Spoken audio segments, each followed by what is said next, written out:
L'homme ne vivra pas de pain seulement, mais de toute parole qui sort de la bouche de Dieu. Voici votre moment de méditation quotidienne.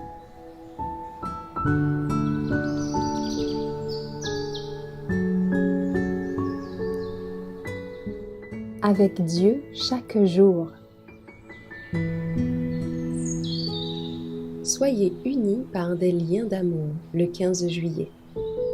Il est beau d'annoncer le matin ta bonté et ta fidélité pendant les nuits. Psaume 92, versets 2 et 3. La religion du Christ nous poussera à assurer le plus de bonheur possible aux petits et aux grands, aux pauvres et aux riches, aux heureux et aux infortunés. Mais elle ne nous portera tout simplement à manifester notre bonté envers les membres de notre famille. Cette bonté se révélera par des actes de prévenance et d'amour du père, de la mère, de l'époux, de l'épouse, des enfants. Il nous faut regarder à Jésus pour nous emparer de son esprit, pour vivre dans le rayonnement de sa bonté, de son amour, et pour réfléchir sa gloire sur nos semblables. Les êtres unis entre eux par les liens naturels ont à l'égard les uns des autres des droits primordiaux.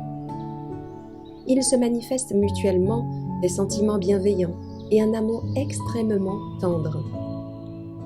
Des manières aimables, une conversation enjouée, des actes débordants d'affection uniront le cœur des enfants à celui des parents par les liens dorés de l'amour et réussiront à faire du foyer un lieu attirant, bien plus que les ornements, les plus rares, achetés à prix d'or.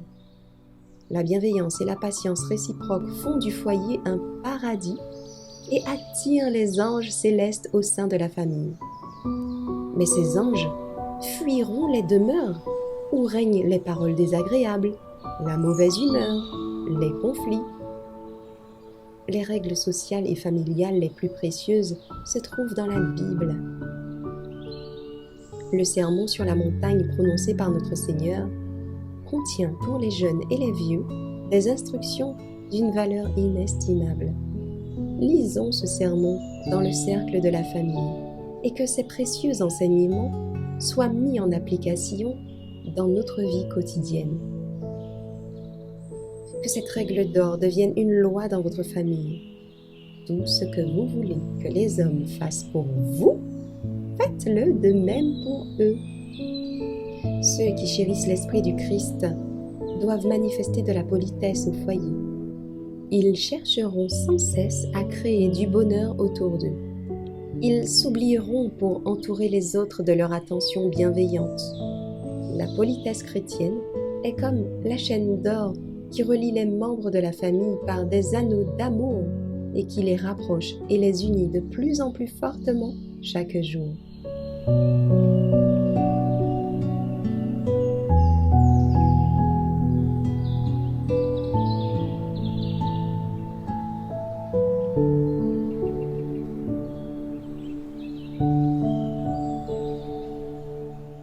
Merci d'avoir écouté cette présentation. Assurez-vous de nous rejoindre demain pour votre moment de méditation quotidienne avec lereste.org.